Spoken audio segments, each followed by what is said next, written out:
오늘은 노아의 실수와 다윗의 간음죄에 대하여 은혜를 함께 나누도록 하겠습니다. 우리는 종종 놀랄 만한 대형 사고를 접할 때가 있습니다. 전쟁으로 수많은 인명을 잃는다거나 예기치 못한 일로 명예를 실추하여 회복이 불가능할 때도 있습니다. 본인이 생각을 해도 내가 왜 이런 일을 했지, 내가 미쳤지 하는 불상사가 일어나기도 합니다. 특히 하나님 나라에도 우상 숭배하는 일과 성적 음행의 문제로 때로는 마귀에게 짝하는 일로 세상도 놀라고 하나님 나라에도 엄청난 충격을 주기도 합니다. 이때 원인을 제공한 사람을 어떻게 대처해야 할까? 당신이 저지른 잘못과 실수로 엄청난 일이 벌어졌는데 실수와 흉과 허물을 인정하십니까? 이번 불상사로 엄청난 피해를 받았는데 어떻게 회복할 수 있을까?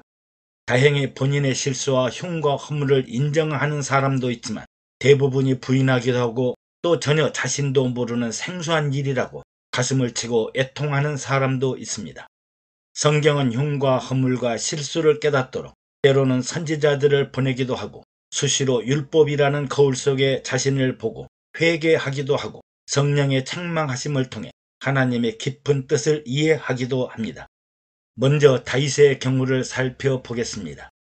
이스라엘과 암몬이 전쟁을 하고 있을 때 어느 날 다윗은 오후 늦게 침상에서 일어나 왕궁 지붕 위를 거닐다가 한 여인이 발가벗고 목욕하는 모습이 너무 아름답게 보이자 육정을 이기지 못했습니다. 다윗은 우리아의 아내 밧세바와 동침하여 잉태하고 말았습니다.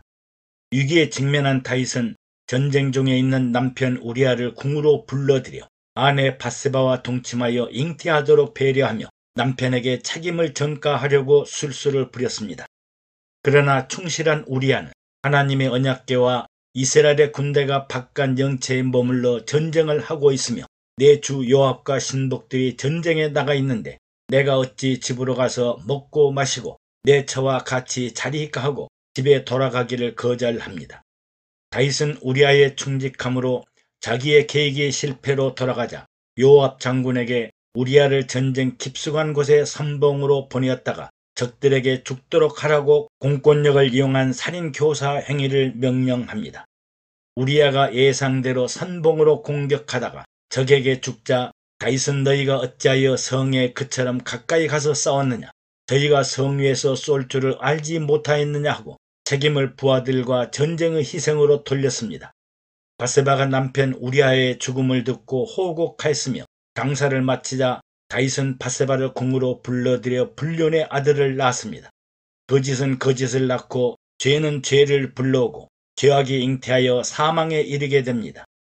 다윗은 사람의 속임수로 세상을 속이려고 했으나 비밀은 지켜지지 않으며 언젠가는 드러나게 되어 있으며 소문은 소문을 낳아 세상을 요동하게 할 것입니다.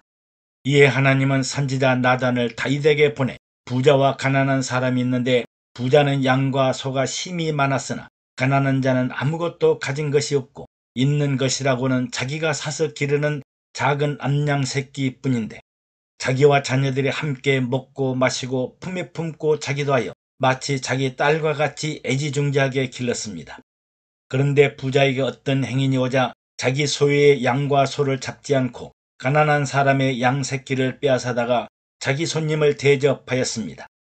이 말을 듣던 다윗은 화를 내며 내가 여호와의 사심을 가리켜 맹세하노니 이 일을 행하는 사람은 마땅히 죽을 자라고 저가 불쌍히 여기지 않고 이 일을 했으니 그 양 새끼를 4배나 갚아주어야 하리라고 합니다. 이때 선지자 나단은 다윗 왕에게 당신이 바로 그 사람이라고 합니다. 당신이 바로 그 사람입니다. 이스라엘의 하나님께서 너로 이스라엘 왕을 삼기 위하여 내게 기름을 부으시고 너를 사울의 손에서 구원하시고 내 주인의 집을 내게 주고 내 주인의 처들을 내 품에 두고 이스라엘과 유다 족속을 내게 맡겼느니라. 만일 내게 부족한 것이 있더라면 그것을 더하여 주었을 터인데 내가 어찌하여 여호와의 말씀을 어기고 악을 행하였느냐. 내가 칼로 햇사람 우리아를 암몬 사람들의 칼에 죽이게 하고 그 처를 빼앗아 내 처로 삼았느냐고 하시면서 이제 내가 나를 업신여기며 우리아의 처를 빼앗아 내 처를 삼았은즉 칼이 내 집에 영영이 떠나지 아니하리라. 그리고 내 집에 화를 일으켜 내 처들을 다른 사람에게 주어 그 사람이 내 처들로 더불어 백주에 동침하리라. 너는 은밀하게 하였으나 나는 이스라엘 무리 앞 백주에 이 일을 하리라고 합니다. 이에 다윗이 내가 여호와께 죄를 범하였나이다 하고 자백하자 나단은 다윗에게 여호와께서 당신의 죄를 용서하셨으니 당신이 죽지 아니하리라. 그러나 이 일로 인하여 여호와의 원수들에게 크게 회방할 거리를 얻게 하였으니 당신이 낳은 아이가 정령 죽으리라 하고 집으로 돌아갔습니다. 이후 다윗과 밧세바가 불륜으로 낳은 아이가 죽게 되자 다윗은 애걸복걸하며 애원하고 기도했으나 허사였으며 결국 아이는 죽고 말았습니다. 시편 기자는 이때 다윗이 침상이 젖도록 눈물을 흘리고 회개하고 기도했다고 합니다. 이 사건으로 다윗은 간음죄, 거짓과 사기, 책임전가, 진실은폐 모의, 공권력을 이용한 살인교사 및 살인행위 등 온갖 비리를 저지르면서 세상을 속일 줄 알았지만 하나님을 속일 수 없었습니다. 하나님은 다윗이 하나님을 무시하고 업신여기고 원수들에게 크게 회방거리가 되게 하였다고 책망하셨습니다. 노아의 실수를 어떻게 이해할 것인가? 하나님은 노아의 대홍수로 아담 이후 부패하고 타락한 죄악된 세상을 심판하셨습니다. 대홍수가 끝나고 태평성대가 이루어지자 노아는 농업을 시작하여 포도나무를 심었는데 어느 날 포도주를 마시고 취하여 장막 안에서 벌거벗고 자고 있었습니다. 노아의 세 아들 셈과 함과 야벳이 있는데 가나안의 아비인 함이 노아의 하체를 보고 밖으로 나가 두 형제에게 구하자 셈과 야벳이 옷을 취하여 자기들의 어깨에 메고 뒷걸음으로 들어가 아비의 하체를 덮었으며 아비의 하체를 보지 않았습니다.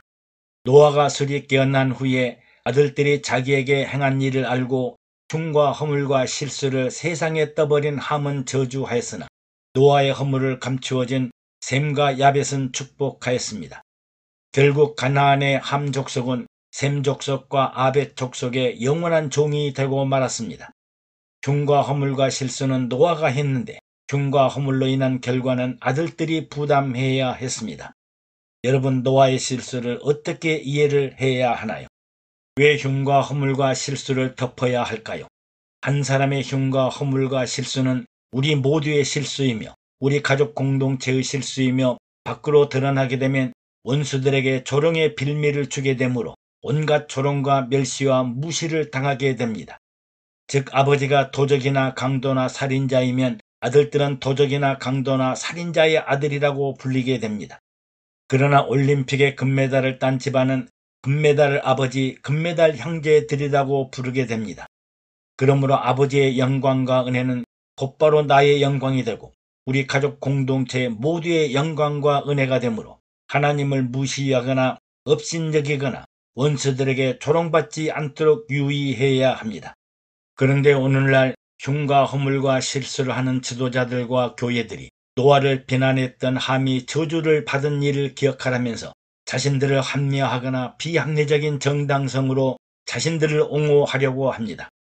그리고 하나님의 기름 부은 자를 대적하지 말고 눈을 감고 입을 막고 용서해야지 이를 비판하거나 판단하거나 누설하는 일을 저주받는 일이라고 합니다. 과연 그럴까요? 그리스도인들이 이런 일을 보고 입을 닫고 귀를 막고 말도 해서는 안 될까요? 답답하고 괴로울 때가 많습니다. 그리고 남의 흉과 허물과 죄악을 드러낸 사람은 자신의 헤아리는 그 헤아림으로 비판과 판단과 저주를 받게 된다고 합니다. 과연 그럴까요? 그러면 오늘날 성령으로 인도받고 은혜 가운데 사는 사람들은 어떻게 살아야 할까요? 예수님의 아버지 요셉은 약혼녀 마리아와 정혼하였으나 동침하지 않았음에도 불구하고 마리아는 성령으로 잉태하고 말았습니다. 율법에 의하면 처녀가 잉태하면 돌로 쳐 죽이라고 했는데 요셉의 고민은 컸습니다. 그러나 요셉은 의로운 사람이라 저를 드러내지 않냐고 조용히 끊고자 하였습니다. 이때 주의 사자가 현명하여 다윗의 자손 요셉아, 내 아내 마리아 데려오기를 무서워 말라. 저에게 잉태한 자는 성령으로 된 것이라. 아들을 낳으리니 이름을 예수라 하라. 이는 그가 자기 백성을 저희 죄에서 구원할 자이심이라. 이 모든 일이 된 것은 주께서 선지자로 하신 말씀을 이루려 하심이라고 하십니다. 하나님 앞에 의로운 사람은 흉과 허물과 실수를 드러내지 않고 조용히 끊고자 할 때 주의 사자가 현명하여 하나님의 뜻을 알게 하십니다. 예, 그렇습니다. 하나님의 사람이 어떻게 그럴 수 있어 하지 말고 조용히 기도하고 하나님의 뜻과 계획을 물으면 주의 사자나 성령이 역사하셔서 알려주실 것입니다. 사람의 지혜와 모사로 이 길을 극복하려고 할 것이 아니라 요셉처럼 조용히 끊고자 할 때 은밀한 가운데 계시는 성령의 역사가 일어납니다.